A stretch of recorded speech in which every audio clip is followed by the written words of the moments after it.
오늘 은혜 나누실 말씀 창세기 34장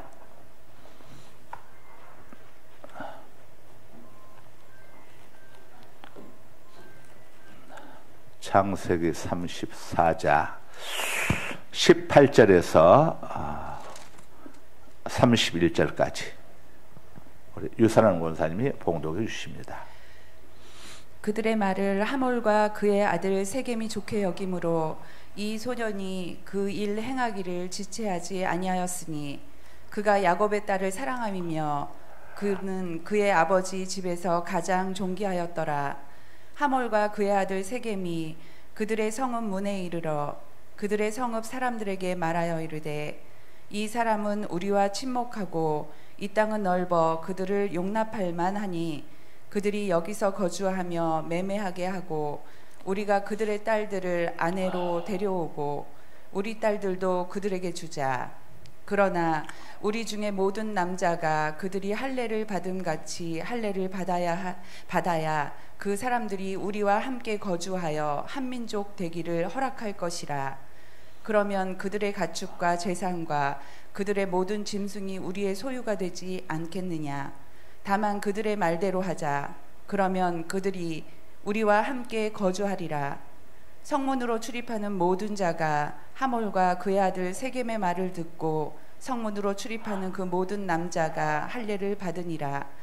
제3일에 아직 그들이 아파할 때에 야곱의 두 아들 디나의 오라버니 시므온과 레위가 각기 칼을 가지고 가서 몰래 그 성읍을 기습하여 그 모든 남자를 죽이고 칼로 하몰과 그의 아들 세겜을 죽이고 디나를 세겜의 집에서 데려오고 야곱의 여러 아들이 그 시체 있는 성읍으로 가서 노력하였으니 이는 그들이 그들의 누이를 더럽힌 까닭이라. 그들이 양과 소와 나귀와 그 성읍에 있는 것과 들에 있는 것과 그들의 모든 재물을 빼앗으며 그들의 자녀와 그들의 아내들을 사로잡고 집 속의 물건을 다 노력한지라. 야곱이 시므온과 레위에게 이르되 너희가 내게 화를 끼쳐 나로 하여금 이 땅의 주민 곧 가나안 족속과 브리스 족속에게 악취를 내게 하였도다. 나는 수가 적은즉 그들이 모여 나를 치고 나를 죽이리니 그러면 나와 내 집이 멸망하리라.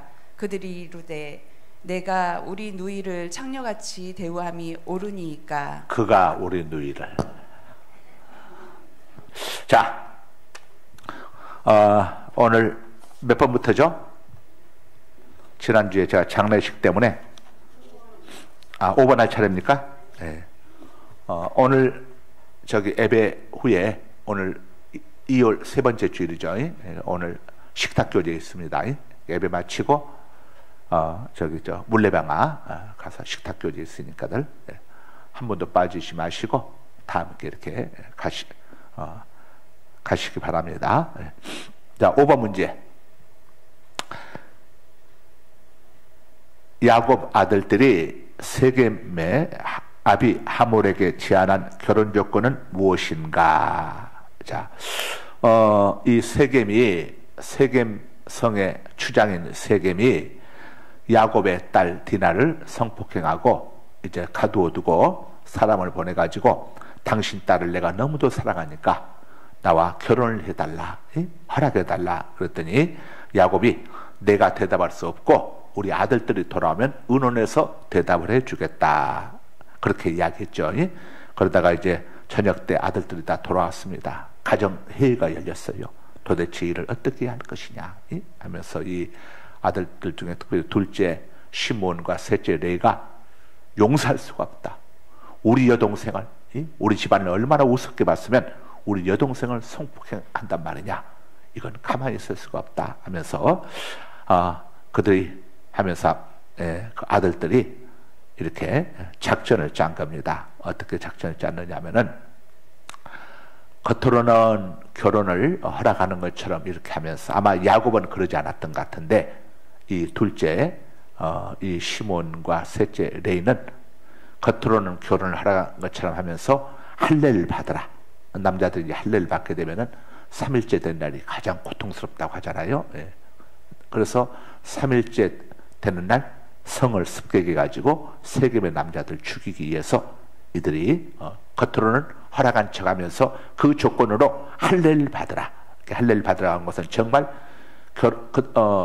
딸과 그 세겜 추장과의 결혼을 허락하기 위해서 한 것이 아니라 세겜의 남자들을 가장 고통스러운데 저항할 수 없는 상황 속에 있을 때에 들어가서 이들을 아주 학살을 하려는 이런 잘못된 마인드를 가지고 요구를 했던 것이죠. 하나님께서 살아가신 할례 이런 것들을 이런 도구로 보복의 통로로 수단으로 이용하는 거 이건 해서는 안 될 일이죠. 자, 15절에서 17절 한번 읽습니다. 읽기 시작. 그런즉 이같이 하면 너희에게 허락하리라. 만일 너희 중 남자가 다 할례를 받고 우리같이 되면 우리 딸을 너희에게 주며 너희 딸을 우리가 데려오며 너희와 함께 거주하여 한 민족이 되려니와 너희가 만일 우리 말을 듣지 아니하고 할례를 받지 아니하면 우리는 곧 우리 딸을 데리고 가리라. 아멘. 네, 자, 답 적습니다. 야곱의 아들들 세겜의 아비 하몰에게 제안한 결혼 조건은 세겜성에는 모든 남자는 할례를 받으라. 할례를 받으라. 할례는 남자의 성기 포피를 칼로 잘라내는 게 할례죠. 할례입니다. 그런데 이 야곱의 아들들의 이런 제안이 본심이 아니었습니다. 세겜 사람들 속이기 위한 전략이었죠. 그래서 제가 좀 전에 이야기한 것처럼 그들을 죽이기 위해서. 근데 하나님께서 주신 할례라고 하는 하나님의 백성된 증표를 이렇게 인간의 복수심을 이루기 위한 그런 통로로 이용하는 것은 이건 하나님 앞에서 하나님의 이름을 모욕하는, 하나님의 이름을 망령되이 부르는 것과 같은 이런 죄악이 되는 것이죠. 무서운 죄악이 되는 겁니다. 출애굽기 20장 7절 한번 읽어주세요. 너는 네 하나님 여호와의 이름을 망령되게 부르지 말라. 여호와는 그의 이름을 망령되게 부르는 자를 죄 없다 하지 아니하리라.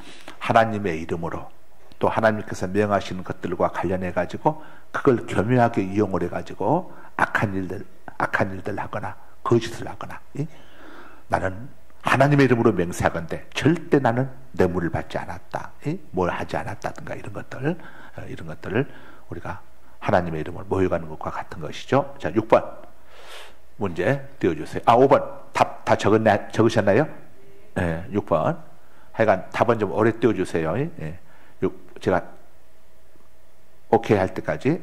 6번 하몰과 세겜이, 하몰은 세겜의 아버지입니다. 여기 나오는 세겜은 세겜 성의 추장의 이름이고, 아버지 하몰이 그 성의 이름을 자기 아들의 이름을 따서 세겜이라고 지은 겁니다.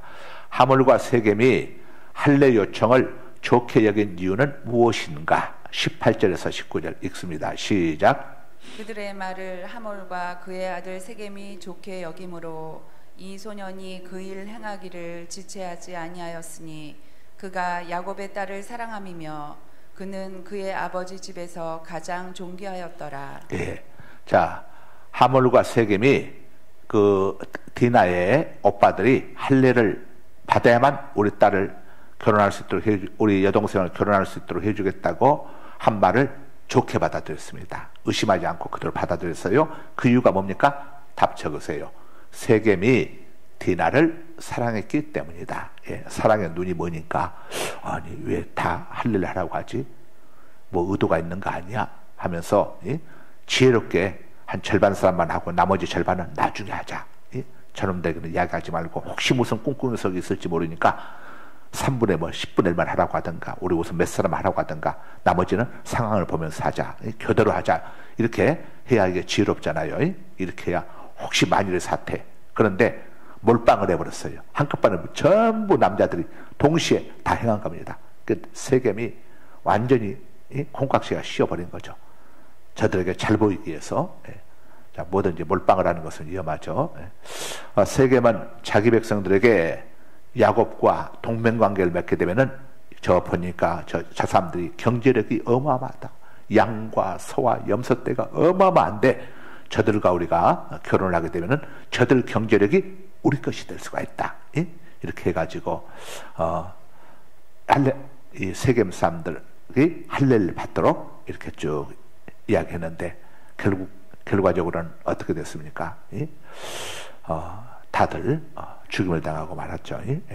그러니까 이 세겜 사람들도 세겜은 디날을 사랑했지만 그 뒤에 또 거기에 어떤 의도가 있었냐면은 야곱이 가지고 있는 어마어마한 이런 양과 염소 이런 것들을 취할 수가 있다고 하는 경제적인 이득을 얻기 위한 이런 또 세겜 사람들의 의도가 거기에 또 함께 복합적으로 작용이 된 것이죠. 육적이고 세속적인 이익을 추구하기 위해서 하나님의 영적인 규례, 이 할례를 수단으로 사용한 사람들에게는 이런 화가 있다는 것을 보여주고 있는 겁니다. 그들이 정말 하나님의 백성이 되기 위해서 할례를 행한 게 아니고 이렇게 함으로써 야곱에게 속한 여인들, 처녀들을 자기 아내들로 맞이할 수 있고 그렇게 함으로써 그들의 경제력도 자기들이 얻을 수 있다고 하는 이런 마인드를 가지고 할례를 받은 겁니다. 할례는 그런 마인드로 받는 게 아니고 하나님을 나의 하나님으로 섬기고 하나님의 백성으로 살겠다고 하는 이런 순수한 마음으로 할례를 받아야 하는 거죠. 자, 7번입니다. 7번 25절에 제3일이라는 말의 의미는 무엇인가? 25절 함께 읽습니다. 시작. 제3일에 아직 그들이 아파할 때에 야곱의 두 아들 디나의 오라버니 시므온과 레위가 각기 칼을 가지고 가서 몰래 그 성읍을 기습하여 그 모든 남자를 죽이고. 이 답 적으세요. 할례를 받은 후 3일이 3일째 되는 날이라는 의미이다. 할례를 받은 후 3일이 되는 날. 오늘 할례를 받았으면 내일 모레가 3일째 된 날이잖아요. 그때가 가장 할례 받고 나서 가장 고통스러울 때가 바로 3일째 되는 날. 그 날이라는 의미입니다.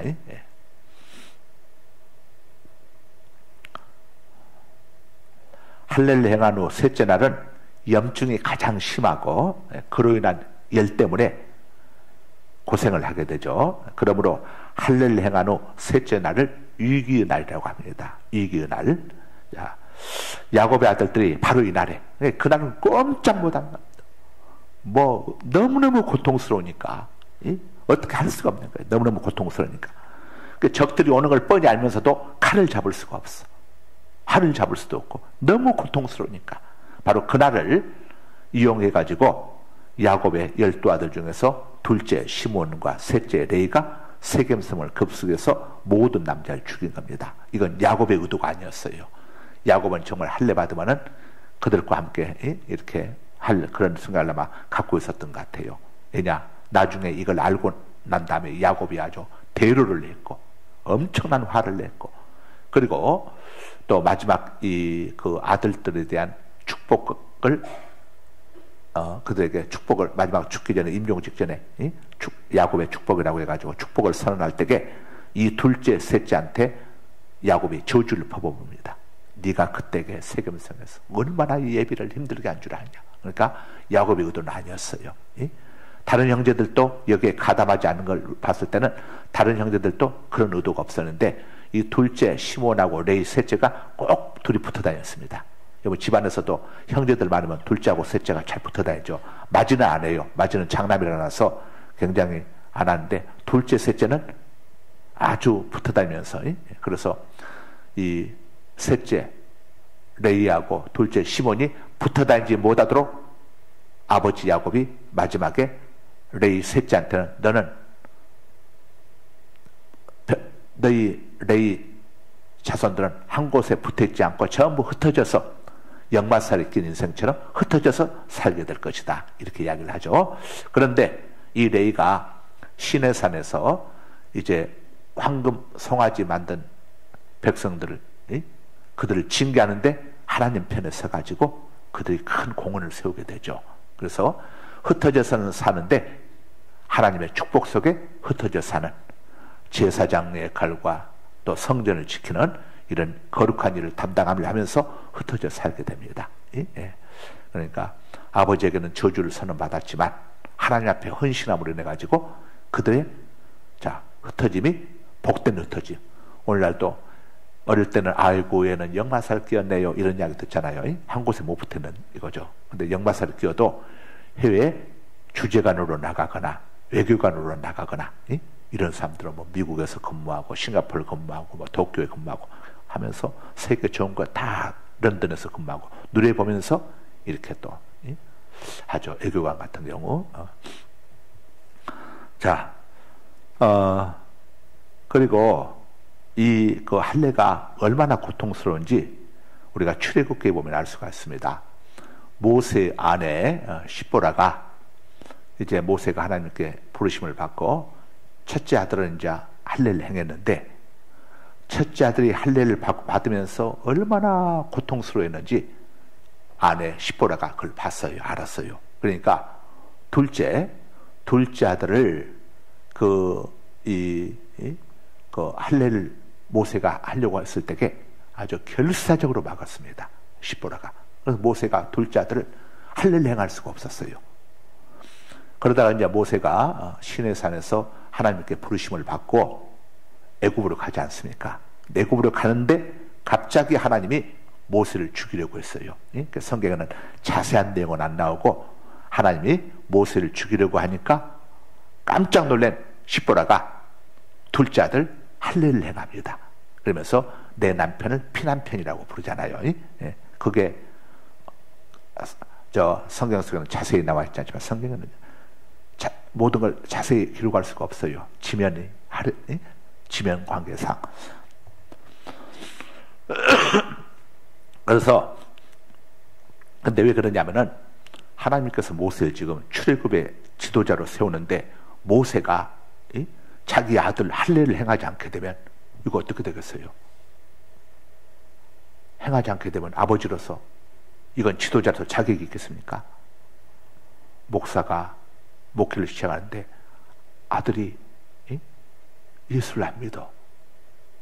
그런데 아버지가 목회를 시작할 수 있습니까? 내 아들이 예수를 안 믿는데 내 아들도 예수를 못 믿게 하면서 내가 어떻게 목사를 할 수가 있어요? 하나님께서 네 아들부터 먼저 구원시켜라. 이것처럼 가서 하려고 하는데 어머니인 시보라가 막으니까 책임을 시보라에게 묻는 게 아니고 시보라가 무슨 믿음이 있습니까? 이방 여인, 미디안 여인인데 그러니까 모세에게 책임을 묻는 겁니다. 그래서 모세를 죽이려고 하는 하나님이 정말로 하나님이 죽이려고 했겠습니까? 하여간 모세에게 엄청난 시보라 앞에서 시보라가 둘째 아들 할례를 내가 방해했더니 하나님이 내 남편을 죽이려고 하는구나.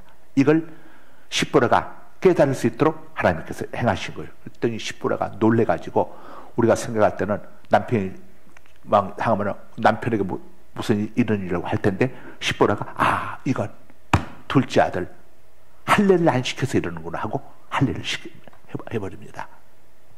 그러다 보니까 이제 피가 나오잖아요. 할례를 행하게 되면. 그래서 피난편이다. 그래서 이 모세가 자기 둘째 아들 할례를 둘째 아들도 구원 안 시키고 내 안 시키고 누구를 구원하러 가는 겁니까? 그래서 하나님께서 그것을 하도록 사소한 거라도 하나님께서 모세가 이 출애굽 구원하러 가는 데게 걸림돌이 되지 않도록 하나님께서 이렇게 행하시죠.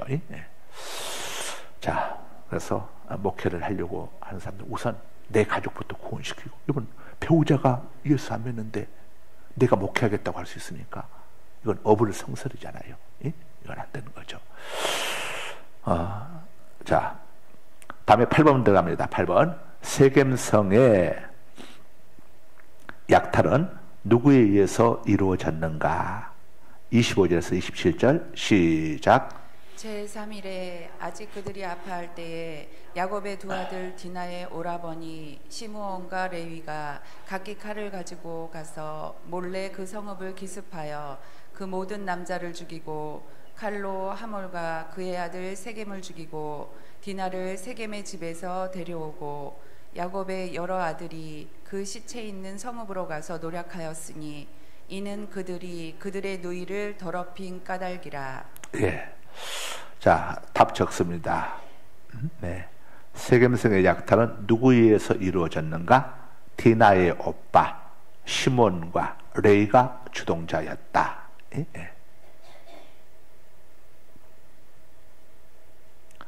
25절에 나오죠. 시몬과 레이라고 딱. 그리고 나중에 야곱이 임종할 때에 시몬과 레이를 딱 찍어서 이야기를 합니다. 예? 그들에게 저주를 선언하죠. 예? 시몬과 레이가 주동자였습니다.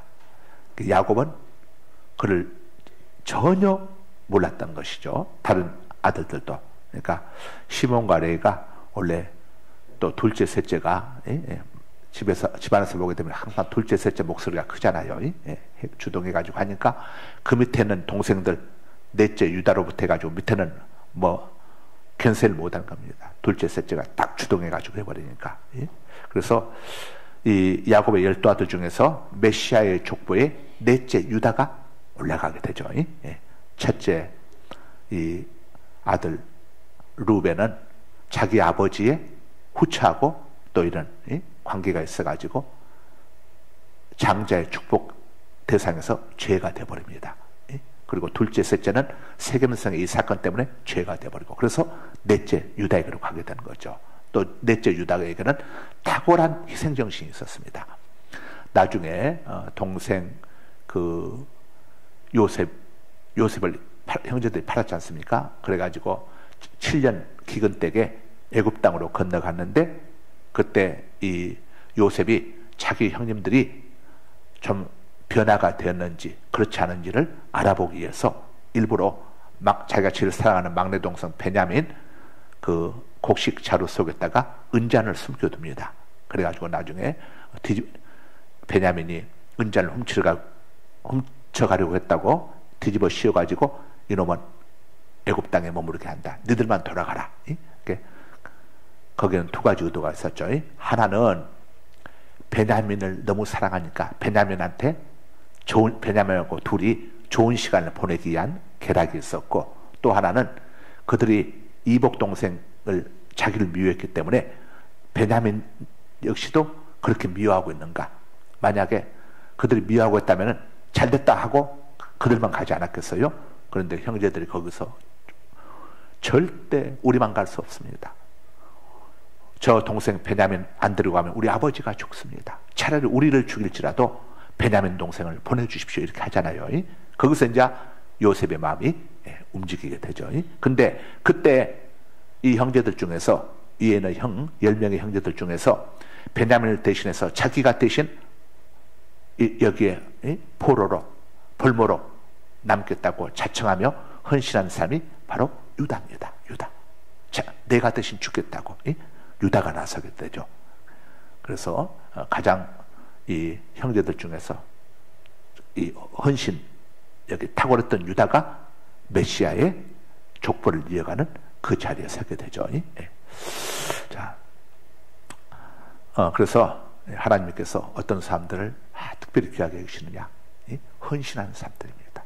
헌신. 우리 예수님이 이 땅에 오셔서 생명을 우리의 헌신 바치신 거 아닙니까? 목숨을 바치신 거죠. 그래서 하나님께서 헌신하는 사람들을 아주 귀하게 여기세요. 여러분들께 주님 앞에 헌신자들 되시길 바랍니다. 헌신하는 걸 기뻐하시오. 교회도 헌신하는 사람들 때문에 교회가 주님의 교회가 딱 세워져 가잖아요. 우리 지난 엎드림 때도 우리 권사님들, 우리 집사님들이 오셔서 그냥 얼마나 헌신했습니까? 주방에서 헌신하고 안내로 헌신하고 불침번으로 헌신하고 또 또 경로당들 또 앞장서 가지고 또 다 이렇게 알아봐 주셔 가지고 또 할 수 있도록 그 다음에 또 물질로 헌신을 하고 다 이렇게 헌신들 하지 않았어요? 그런 헌신이 있으니까 이 엎드림 성령 축제 이런 게 가능할 수가 있는 겁니다. 여러분 교회 안에 헌신자가 없으면 어떻게 하겠어요? 왔는데 누가 얘들 밥도 안 해줘 몸을 숙소도 없는데 강 건너 불구경하듯이 알아서 하겠지 하고 나몰라라고 이러면 어떻게 되겠어? 다 헌신하고 저기 하면서 하니까 이 헌신에서 이런 엄청난 행사가 이루어지지 않습니까? 그래서 어느 교회고 마찬가지입니다. 우리 대한민국 한국교회가 이런 헌신 위해서 여기까지 오게 된 겁니다. 우리 한국교회 초기 한국교회사를 보게 되면은 황해도 해주에서 어떤 일이 있었냐면은 사람들이 은혜를 받았어. 근데 이제 애국인 선교사가 가지고 쭉 하면서 여러분 우리가 야훼 하나님께 이렇게 또 부르심을 입고 우리 주 예수 그리스도의 은혜로 구원을 받았는데 우리도 마음껏 예배할 수 있는 예배당을 지읍시다. 그래서 예배당을 이제 짓기 위해서 하는데 그때만 해도 우리 한국인들이 어려웠잖아요. 그때 일자에서 얼마나 어려울 때입니까? 그런데 그러니까는 십시일반 이렇게 하는데 그 중에 항해도주에 어떤 사람이 있었냐면은 당나귀에다가 물건을 싣고 다니면서 물건을 파는 이런 장사하는 사람이 있었습니다. 그런데 이 양반이 은혜를 받아가지고 아내하고 운을 했어. 여보, 우리는 바칠 것이 당나귀밖에 없는데 이 당나귀를 하나님의 집을 짓는데 우리가 바칩시다. 그랬더니 아내도 얼마나 착하고 있는지, 여보 그러세요. 그런데 만약에 당나귀를 팔게 되면 여보 우리 물건을 어떻게 팔아야지. 그랬더니 남편이 어떻게 팔기는 등에다가 내가 물건을 짊어지고 다니면 되지. 당나귀가 갔던 거 내가 짊어지고 다니면 되는 것이지. 이제 보부상들 아닙니까? 이렇게 다니면 되지. 여보 당신이 힘들어서 어떻게 해? 그랬더니 남편이 예수님은 우리 위해서 십자가도 지셨는데 내가 이걸 못 짊어질까? 골고다 넉길을 걸어가는 예수님을 생각하면서 내가 짊어지고 내가 달면서 하지. 주님을 생각하면 없던 힘도 주님께서 주실 거야. 그러니까는 이게 이제 그러면서 당나귀에다가 들여서 이제 꽃을 꺾어가지고 화관을 만들어서 딱 당나귀에다가 씌워줬습니다. 당나귀야, 그동안 네가 나를 위해서 헌신했다면 이제 너는 주님을 위해서 너는 바쳐지는 것이다. 정말 너는 영광스러운 당나귀, 복된 당나귀다. 당나귀도 똑같은 당나귀지만은 그냥 주인에서 살다가 가버린 당나귀도 많이 있는데 너는 하나님의 성전건축을 위해서 이렇게 쓰임받으니 얼마나 너는 복된 인생이냐. 복된 인생이라 복된 당나귀냐. 그래서 했더니 거기에 이제 선교사님이 그걸 내용을 자기 본국에다가 이제 이야기를 한 겁니다. 조선 땅에서 이렇게 헌신한 조선의 사람들이 있다. 그래서 이제 이 미국 그 선교본부에서 선교사를 파송한 본부가 있을 겁니까? 조선 땅은 희망이 있다. 조선 땅은 미래가 있는 땅이다. 그래서 세계에 복음이 전해지면서 그 나라 백성들이 자발적으로 헌신하면서 예배당을 세우고 헌신한 나라가 우리 대한민국입니다. 다른 데는요 헌신들 안 해요. 전부 우리 한국 선교사님들이 도움을 주고 몰라주고 이렇게 하고 그 나라 사람들이 우리 한국처럼 헌신 나라가 없답니다. 선교사님들 이야기가. 그런데 그리고 그 당시에 선교사님들이 해에다가 선교를 하면서 유일하게 그 나라 백성들이 자발적으로 또 헌신한 것도 우리 조선이었다고 그래요. 조선이. 저 조선은 미래가 있다. 진짜 여러분 수많은 땅에 복음이 전해졌지만은 세계 지금 복음의 선두주자로 미국과 함께 세계 선도 역할을 하고 있는 데가 어딥니까? 우리 대한민국이잖아요. 헌신하는 사람들에게, 헌신하는 나라, 헌신하는 백성들에게 하나님께서 얼마나 복을 주시는가 하는 것을 역사가 증명해 주고 있어. 우리 대한민국 땅에 석유 한 방울 나오니까 박정희 대통령 때에 그냥 석유 한 방울 안 나오니까 막 얼마나 힘들었습니까? 근데 지금 우리가 정말 석유 기름을 물 쓰듯이 쓰잖아요. 우리 대한민국의 차들 보세요. 대한민국에서 기름이 나서 이 어마어마한 차들이 움직입니까? 이게 그냥 되어진 게 아닙니다. 하나님께서 이렇게 공부해 주실 걸 누가 알았겠어요? 먹는 식량도 마찬가지예요. 식량 때문에 박정희 대통령이 잠을 못 자고 노심초사하다가 인구를 줄이자 그래가지고 아들 딸 구별 말고 둘만 낳아 잘 그러자 나중엔 둘도 많다 잘 키운 딸 하나 열아들 안 부럽다 그래가지고 막 했는데 오늘날 우리 어떻습니까? 먹는 것 너무 풍요하다 보니까 쌀은 먹지도 않잖아요. 뭐 애들도 보면 밥은 안 먹어요. 피자나 뭐나 이런 것들도 먹고 고기 먹고 이렇게. 이번에도 우리 엎드림 때 보니까 이거 첫날 저녁에 우리 온순옥 권사님이 제육볶음을 이렇게 했는데 이명승 권사님이 와가지고 목사님 너무너무 맛있으니까 집에 나는 저녁에 먹으라고 해서 아이고 우리 송 목사랑 같이 먹을 거니까 난 집에 갈 거요 그랬더니 목사님 너무너무 맛있으니까 가져가서 드세요 해가지고 제육볶음을 담아줘서 가서 먹어보니까 이야 진짜 얼마나 맛있는지 이걸 그날 저녁에 보니까 난리가 났다고 그러더라고. 애들이 어마어마하게 먹었대. 그래서 도대체 이걸 누가 한 거예요 그랬더니 우리 온순옥 권사님이 했다고 그러더라고. 이야 여보 우리 대한민국 땅에 이렇게 이번에 또 온 아이들 회비 2만 원밖에 안 받았어요. 근데 우리 성도들이 헌신을 해가지고 이거 마지막 날 명륜 진사 부페값이 2만 원입니다. 2만 원. 거기다가 냉면 시켜 먹은 애들은 2만 원도 넘어갔어요. 애들은 2만 원만 내고요. 거기다 또 두 번 온 애들은 만 원씩 돌려줬어요. 그리고 애들에게 상금을 어떻게 준 줄 압니까? 1등 50만 원, 2등 30만 원씩 3팀, 3등 20만 원씩 5팀, 9팀이 출전해가지고 9팀이 전부 상금 받아갔어. 전부 다 받아갔어. 그러니 4명이 와가지고 50만 원 상금을 받았어. 회비 2만 원씩 해서 8만 원 내고 50만 원 상금 받아가고 누릴 거 다 누리고. 야 이렇게 해주는 교회가 대한민국 땅이에요. 흔한 게 아니에요. 우리 교회밖에 없습니다. 진짜예요. 다른 데서는 회비 많이 받아요. 우리처럼 이렇게 안 받아요. 우리는 섬기기 위해서 어디까지 애들 와서 하나님 만나고 은혜 받고 가서 하라고. 그리고 우리는 하나님께 복을 받을 생각을 하고 애들 이렇게 섬겼지 않습니까? 과자를 100만 원어치를 사다 놨어요. 1층 카페에다가 과자방을 만들어 놨어요. 마음껏 먹으라고. 세상에 3박 4일 동안 과자만 100만 원어치를 애들이 넘게 갖다 다 바닥을 냈어. 바닥. 와 나중에 보니까 그래도 남아있더라고. 얼마나 과자를 많이 애들 안 먹어서 남은 게 아니에요. 엄청나게 사가지고 쭉 이렇게 우리가 할 수 있는 것도 우리 성도들의 헌신과 희생이 있으니까 가능한 거죠. 가능한 거지. 자, 9번 봅니다. 9번 문제 봅니다. 야곱이 시몬과 레이를 꾸짖은 내용은 무엇인가? 30절 함께 읽습니다. 시작. 야곱이 시므온과 레위에게 이르되 너희가 내게 화를 끼쳐 나로 하여금 이 땅의 주민 곧 가나안 족속과 브리스 족속에게 악취를 내게 하였도다.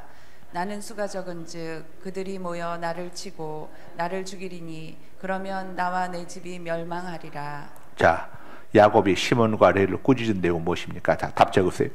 두 아들로 말미암아 레이와 시몬으로 말미암아 임하게 될 환란을 걱정했죠. 이제 우리 다 죽었다. 우리 수는 우리 지금 인원수가 많아야 70명이 넘지 않아요. 나중에 그 요셉이 애굽에 있었을 때 내려갔던 인원이 총 70명이 내려갔잖아요. 이때 인원 70명이 안 넘었겠죠. 당연히 더 적었겠죠. 그런데 옆에 있는 이 세겜의 형제 부족들이 들고 일어서게 되면 우리 이제 다 죽었다 이겁니다. 자, 야곱이 이때 이 두 아들 때문에 얼마나 고통스러웠는지를 우리가 볼 수 있습니다. 자, 마지막 10번 들어가겠습니다. 야곱의 아들들이 행한 복수 행위에 대한 재평가와 그 영적인 교훈은 무엇인가? 답 적습니다. 분노가 아무리 합당하다 해도 하나님의 공의에 맡겨야 한다. 여동생을 성폭행한 것 때문에 이 세겜성의 남자를 다 죽였습니다. 그러나 이것은 공의로운 일이 아니죠. 분노가 아무리 합당하다고 해도 복수하는 것은 우리 하나님을 섬기는 하나님의 백성들은 직접 우리가 복수하는 게 아니라 누구에게 맡겨야죠? 공의로운 하나님께 맡겨야 하죠. 이건 하나님의 주권에 맡겨야 합니다. 성경에서는 뭐라고 얘기합니까? 우리가 직접 우리가 보복하지 말고 하나님께 맡기라고 하지 않습니까? 그래야 후유증이 없기 때문이죠. 그래서 마태복음 5장 22절입니다. 나는 너희에게 이르노니 형제에게 노하는 자마다 심판을 받게 되고 형제를 대하여 라가라 하는 자는 공회에 잡혀가게 되고 미련한 놈이라 하는 자는 지옥불에 들어가게 되리라. 아멘. 네, 하나님께 맡기라는 것이죠. 자, 로마서 12장 20절에서 21절입니다. 네 원수가 줄이거든 먹이고 목마르거든 마시게 하라. 그리함으로 네가 숯불을 그 머리에 쌓아 놓으리라. 악에게 지지 말고 선으로 악을 이기라. 네, 하나님께 맡기면 하나님이 해결해 주신다는 거죠. 우리가 사무엘 하에 보게 되면은 다윗이 마온 황무지에서 거기에는 엄청난 부자가 있었어요. 이 아내가 아비가일이고, 그 다음에 남자 이름은 뭐죠?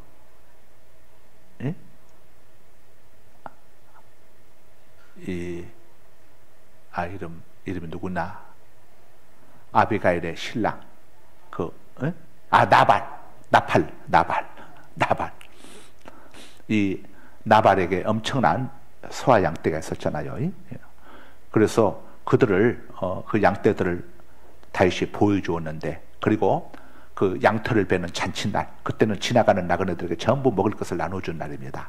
그때 자기 부하들 10명을 보내가지고 먹을 것과 마실 것을 좀 얻어와라, 달라고 해라. 그때 나눠주는 겁니다. 그러니까 오면 주면 되는 건데, 나발이 이 다윗이 자기 양떼와 소떼를 지켜줄 은혜를 모르고 오히려 악담을 퍼붓고 주지 않잖아요. 그래서 다윗이 너무 화가 나가지고 나발을 죽이려고 600명의 군사들 거느리고 쫓아오는데, 나발의 아내 아비가일이 달려나가서 다윗을 저지하잖아요. 장군님, 제 남편은 정말 바보 중에 바보입니다. 욕심쟁입니다. 이런 인간 죽여봐야 무슨 이득이 있습니까? 장군님 명성만 해칠 뿐입니다. 그랬더니 다윗이 그래 하고는 이 아비가일의 이야기를 듣고 돌아가잖아요. 하나님께 맡기는 겁니다. 그래, 내가 여호와께 맡기지. 내가 내 손에 피를 내가 묻히지 아니하고 하나님께 맡기리라. 돌아갔는데 열흘 후에 하나님이 나발을 치셨어요. 나발이 죽지 않습니까? 만약에 그때 다윗이 나발을 죽였다면 어떻게 애곡됐겠어요? 다윗이 저기 마온이라는 곳에는 나발이라고 하는 농민에게 먹을 것 마실 것 달라고 협박하다가 안 주니까 달려가서 죽였다고 해가지고 완전히 다윗에 가는 명성이, 여러분 이 어떤 말들 왜곡시키는 거 요즘 시대에도 보통이 아닌데 옛날에 얼마나 그게 심했겠어요. 다윗의 명성이 어떤 엄청난 이미지 훼손됐겠죠. 그런데 다윗이 자기 손으로 피 안 묻히고 하나님께 맡겨서 나중에 아무 문제가 없이 해결되지 않습니까? 그래서 우리는 어떤 것들이 있을 때에 누구에게 맡겨합니까? 제일 좋은 게 선으로 악을 이기라고 했으니까 그냥 잘해주는 겁니다. 잘해주는 거예요. 잘해주고 그 다음에 하나님 앞에 기도하고 맡기면 하나님께서 우리에게 해가 없도록, 우리에게 아무런 해가 없도록, 후진이 없도록 해결해 주신다는 걸 우리가 또 알려주고 있는 것이죠. 자, 거룩하신 아버지 감사합니다.